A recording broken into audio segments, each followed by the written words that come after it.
And it's my pleasure at this point to introduce our first speaker, a good friend of mine, Sina Pourtaheri. He's an orthopedic surgeon specializing in spine at Gulf Coast Orthopaedics in New Orleans.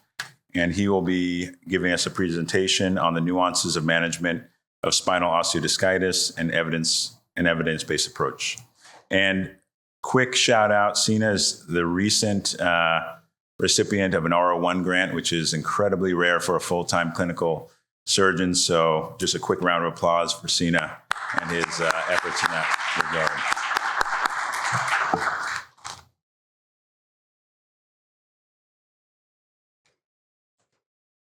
regard. Thank you, Lionel, Lee Tan, and Kyle for this. It's always a great meeting. So I'm going to go over osteomyelitis and epidural abscess.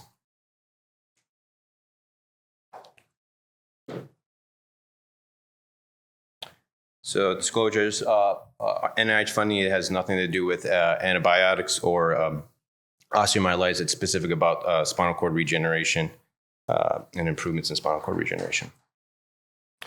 So the outline of talk, we're going to go over the incidence and demographics of osteomyelitis and epidural abscess, utility of cultures, blood cultures, and biopsy, the Cherney classification for long bones and how we need a classification scheme for vertebral osteomyelitis, which we currently do not have, safety of instrumentation, screws, and interbodies for osteomyelitis, biologics to use in osteomyelitis, epidural abscess, does size make a difference in terms of when to drain them, when not to drain them, antibiotic penetration of the bone and disc space for treating osteomyelitis and discitis, and then my preferred treatment options for cervical and thoracolumbar cases. So first, this is a paper of ours that showed the incidence has increased over the last 2 decades of vertebral osteomyelitis. Most of the cases are S-aureus, with MSSA being 40% of them. The reason why the incidence has increased is predominantly of the increase in immunocompromised states in the United States, diabetes, and organ transplantation with hematologic spread. Another paper of ours kind of looking at cultures and when taking cultures, utility is most useful. So if you take a blood culture within 1 month of the time of diagnosis, it's more likely to be positive versus if there's a delay of more than a month. Same thing with percutaneous biopsy of the disc or bone. If it's more than 2.5 months from the time of incident, it's more likely it would be negative and not be positive. And most of these patients present in a delayed fashion from the time they get diagnosed, usually to the ER, and have non-specific back pain at that time. This is a paper, there's a society called Infectious Disease Society of America, IDSA, and they came out with consensus agreements, just like the CHEST guideline comes out with consensus agreements about anticoagulation in spine surgery and orthopedics. And so this paper goes over what their consensus agreements are. So they don't advise for a biopsy if you have blood cultures are positive, because the blood culture more likely is the pathogen based off of every RCT that was studied in this group. So strong evidence. Do not recommend empiric antibiotics. Only times recommend empiric antibiotics if there's neurologic compromise or there's sepsis causing hemodynamic instability. And if your blood culture and urine culture are negative, then do a biopsy. But if the blood culture is positive, don't do a biopsy. And the reason why that's important, main goal is not to convert acute pyrogenic osteomyelitis into chronic osteomyelitis, which is a difficult problem to treat. Only time to repeat your biopsy if your biopsy grew out a skin contaminant. If your biopsy is negative, don't do a repeat biopsy because it's going to be negative again, even if it's a discectomy. And then 2, if it's negative, do nucleic acid amplification for fungus, macrobacterium, and bacteria to determine what it is if it's negative. The Cherney classification in orthopedics, we all know it, at least on the orthopedic side. For long bones, it has a classification scheme specifically looking at the anatomy and the host. So with long bones, the anatomy makes a difference. The medullary canal has better vasculature, so antibiotics will penetrate that area better versus cortical bone. And then also the host makes a difference. If a patient has more comorbidities, they're not as good at fighting off the infection with medical treatment. And the reason why it makes a difference, the Trinity classification allowed us to know in orthopedics, when you have long bone infections with fracture of it, that you want stability and also want to determine if antibiotics will penetrate the location based off this classification scheme. We don't have a classification scheme for vertebral osteomyelitis. I propose that we should, and then the categories that should look into it should be categorizing factors.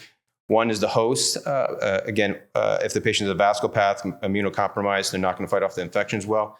The pathogen, is it more virulent, and also is it susceptible to the antibiotics based off the culture data? Is the MIC less than 0.5 versus greater than 1 location?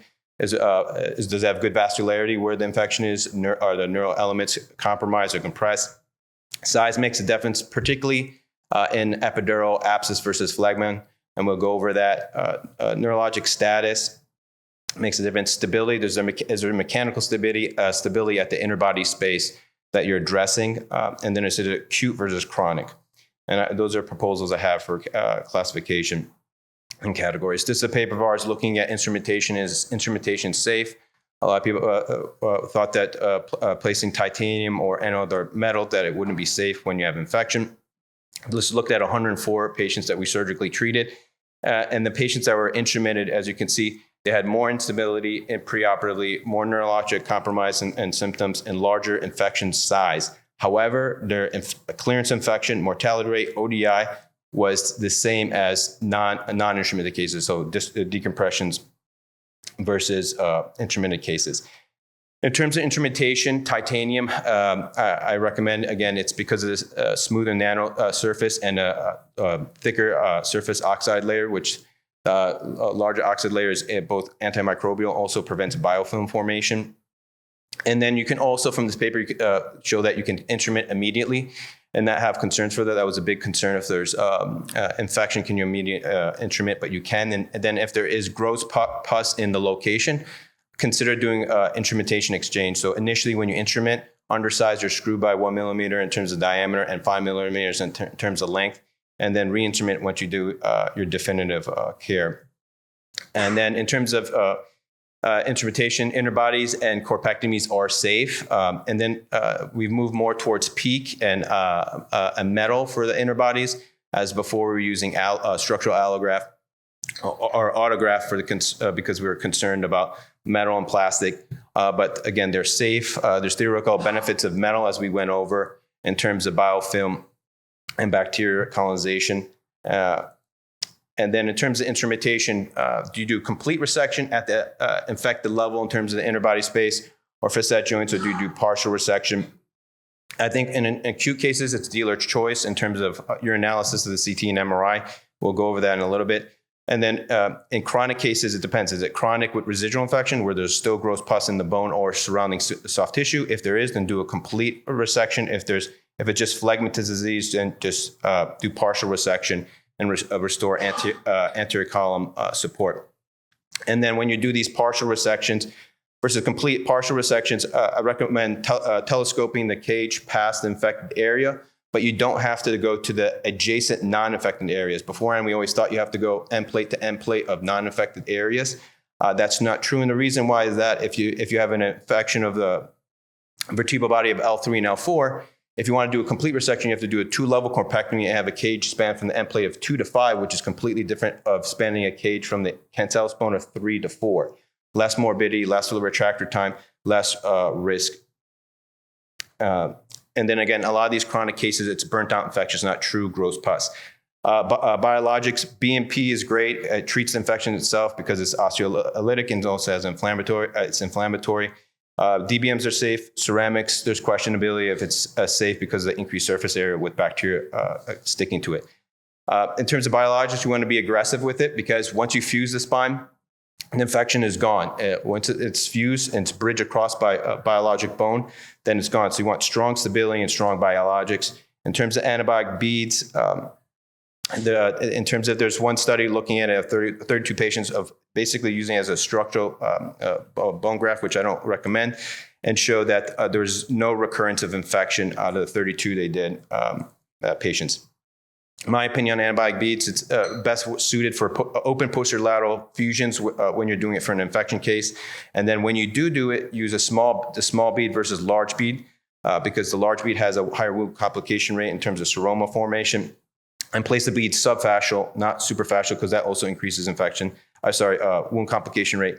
And then leave the drains in longer to prevent those problems. And the benefit of these antibiotic beads is that it allows for increased fusion and then helps with wound healing. And then always use BMP, I believe, in the posterior lateral space because it's a difficult space in terms of healing the bone and also has a higher infection rate with an open surgery. This is a paper of ours on epidural abscess. Big take-home message is larger abscess, less likely antibiotics is going to penetrate the core. You'll get more of that halo, which is an area to which that there's no vascularity or penetration of the antibiotic. And so larger ones, and then ones that are enhancing, meaning it's rim enhancing on fluid sensitive, not fluid sensitive in terms of gadolinium, then those are more likely to resolve without a drainage and not require surgery. This is another paper that went over 128 spinal epidural abscess and failure medical treatments, particularly diabetes, high C-reactive protein, high white count. So it goes back to the classification scheme I was proposing. Goes back to the host, again, more immunocompromised, more comorbid states, and the pathogen. If it's very virulent and not very susceptible, then medical treatment won't be as effective because the antibiotics won't penetrate and cure the area. This is another paper of ours looking at microbial versus polymicrobial osteomyelitis.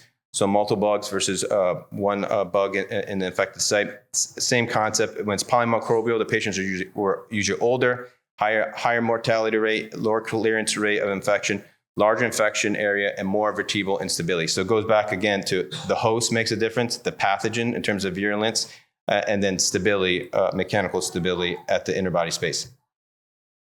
Efficacy of antibiotics in osteo and epidural abscess. Antibiotic penetration of the bone. So quinolones, macrolides, and linazolates have better penetration. They have a higher mean bone to serum ratio of antibiotics. So more of the antibiotics will have a better chance. But again, antibiotics penetrating bone is not great in general. And then cephalosporins don't have a good penetration of bone. Most of it does not penetrate the bone. And then cancellous bone has a higher bioavailability of the antibiotics from this paper. And this is just a diagram confirming it. And the reason why quinolones, macrolides, and linazolate work better because they have better tissue penetration of bone, higher oral bioavailability, and also they're more have more intracellular activity in the bacterial cells versus beta-lactam antibiotics. Antibiotic penetration of the disc. This is a paper in JBJS 1987. It was AIS cases with anterior correction. And in all the patients, they showed no antibiotic detected on bioassay of the disc. So antibiotic penetration of the disc is not great, but it's worse than even of the bone because it gets its blood supply through a passive process through the end plates and through the bone. This is another paper looking at discectomy in adults. They looked at cefalozoin, clindamycin, and vancomycin. They showed that clindamycin had better penetration than cefalozoin. So again, clindamycin is not a macrolide, but it's structurally similar to a macrolide. And then cefalozoin doesn't have good penetration. So same concept, lower bioavailability of the cephalosporin with the bone and disc space. In terms of going about stability and providing stability, I think a great option is doing percutaneous instrumentation 1 to 2 levels above the infected level and not instrument the infected level and get cultures either through blood culture or through bone or disc space. And then follow them, do serial blood work, ESR, CRP, and imaging. See is it responding to the antibiotics and stability that you provided by bringing it out to length, which again allows better vascularity to the infected area. And then 6 weeks is important in terms of how it's responding. And then if it's not responding at that 6 weeks, then go to a corpectomy or interbody And then again, this goes over the 6 weeks is important time point because you can do 3 months of either IV or a combination IV and oral. That lasts, if you do at that 6 week part, if you do another 6 weeks antibiotics, you can protect your hardware and new inner body versus corpectomy cage with the antibiotics. So at that 6 weeks is crucial. So I say if it's a gray area, should you do a corpectomy or inner body? I would say do it if you think it's a gray area versus not. And this goes against the Infectious Disease Society of America. Their paper, again, this paper is from 2015. And then they said if there's improving labs, but a worsening MRI, or do not instrument at 6 weeks. And the reason why I say that the flaws, again, this is a paper 2019. There's only one spine surgeon out of 12 on the panel. Rest of them were infectious disease doctors. And so understanding biomechanics of the spine is important, as we know with the Czerny classification for long bones, and then going into deformity surgery.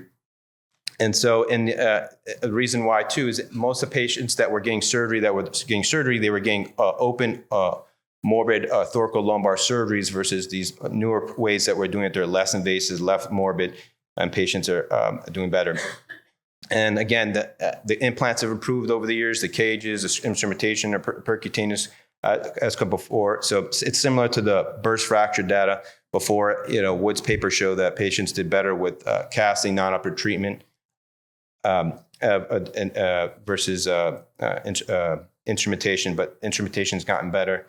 Again, the pendulum is more towards surgery right now, just because the technology in surgery has improved a lot, but medical management in terms of antibiotics has not significantly improved.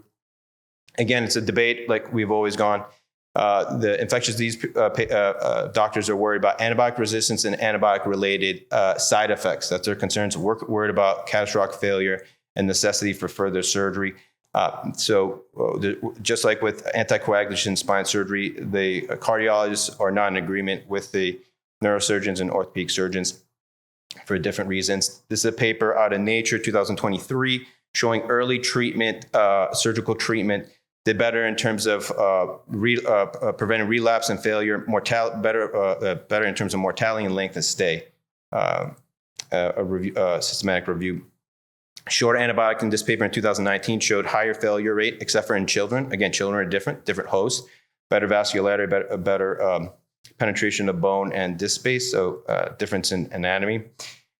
This is going, again, the surgical technology has advanced more than medical technology in terms of antibiotics. Our lab is interested in targeted antibiotics. It doesn't make sense that we give an intravenous or oral antibiotic for a specific area that we want to treat, either prophylactically or surgically. So developing sophistication antibiotics so that's targeted to the area of surgery or infection. And the way and the reason why that is because you mitigate the problems of infectious disease doctors, which is side effects from the antibiotics and antibiotic resistance.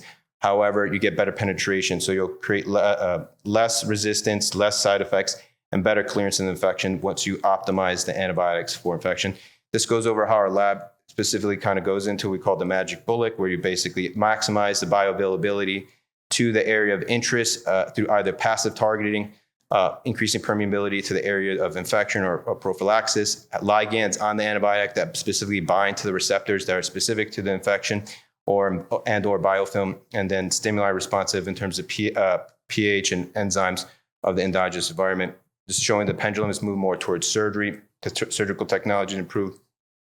And just quickly in terms of cervical, if it's just of the facet joints, then you can do medical treatment and or debridement of the facet joints. The discs are usually involved when the facet joints are isolated. And then if it's the disc space or anterior column, if it's the anterior column is stable, then you can do medical treatment with collar. If the anterior column is not stable, my recommendation is do posterior instrumentation first, realign, get the end plates parallel so it's easier to do your corpectomy later on. And then epidural abscess in the cervical spine, I recommend surgery just because you can infarct the cord if it gets larger. So there's more concern with the spinal cord versus the cauda equina.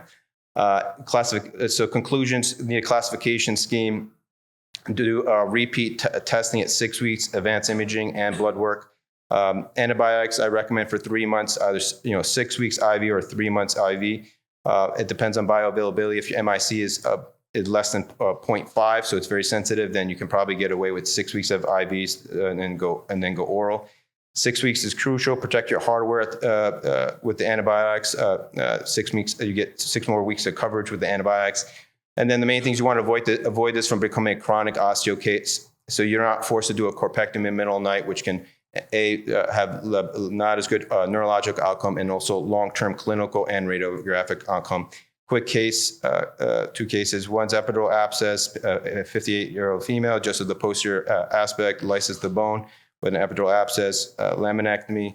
And then you could see the labs always goes up first because bacteria goes into the system and then goes back down and then goes below less than 5. This is a different case, 62-year-old back pain radiculopathy at T12-1. You can see there's lytic changes of the end plates down here below that anterior ossifite. Went with instrumentation. You can bring out the length. You can see the end plates remodel and you bring it out to length. And then follow it. You follow this, improve, but then got to 22 and 18, stay there, then decided, since it didn't ever go below 10, then at that point went with the interbody. If fuses, you could see bone osseous integration on CT and X-ray. And then the CRP is less than 5 6 weeks later. And then you can move your instrumentation 4 months later. Thank you.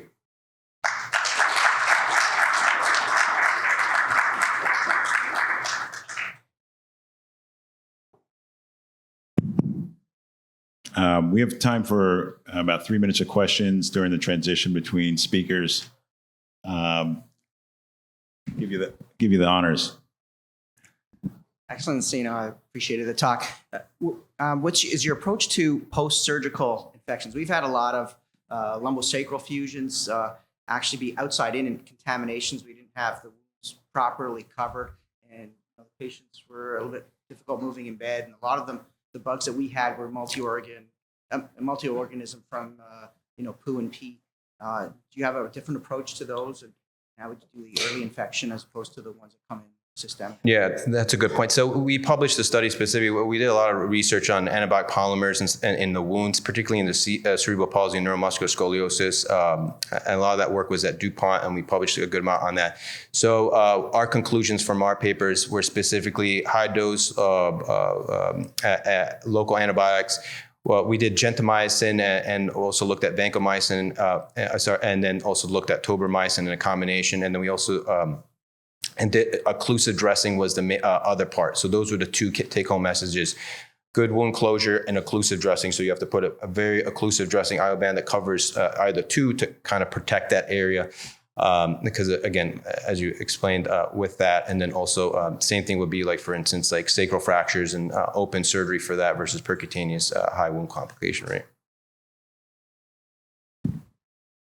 Sina, it's a very difficult topic because patients are so heterogeneous, but I have a question for you in terms of how you would manage something where a patient has a very extensive epidural abscess, but a large epidural collection in one area over maybe a couple of levels in the cervical spine, and then has smaller collections. Do you ever do just a decompression of the largest collection and then let the medical management deal with the smaller collections versus doing an extensive debridement?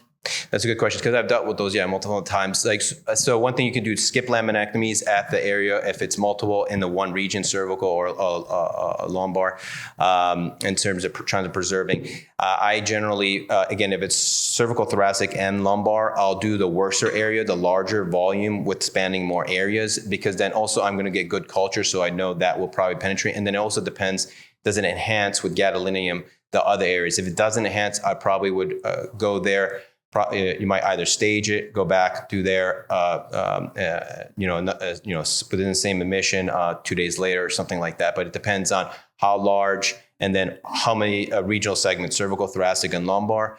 If it's all 3, again, at that, you probably pick one region and see how the other ones respond, and then look at enhancement in terms of further surgery with that. Yeah.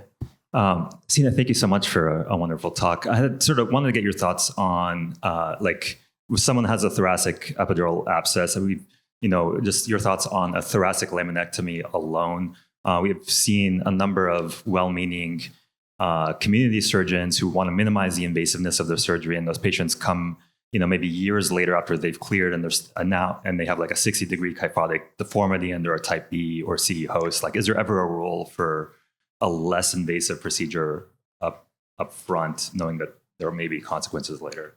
Yeah, so I think, again, with the thoracic laminectomy, generally that would be for an epidural. So it depends. If it was a good indication, again, epidural abscess with no anterior infection, not involving the disc space, not infecting the vertebral body, and not then I think that one you can do a thoracic laminectomy, either skip laminectomy or multi-level laminectomy. Again, you have the rib cage, things like that. I think in those cases there probably was, if you probably didn't have access to initial imaging, it probably involved the anterior column. And then two, when they did the laminectomy, was the pedicle involved? And when they went out more laterally, did it fracture? And I think those are times where you probably saw that. But again, having the imaging before they did the surgery, and then also intraoperatively, how wide and did they violate the pedicle that was not compromised or mildly compromised preoperatively.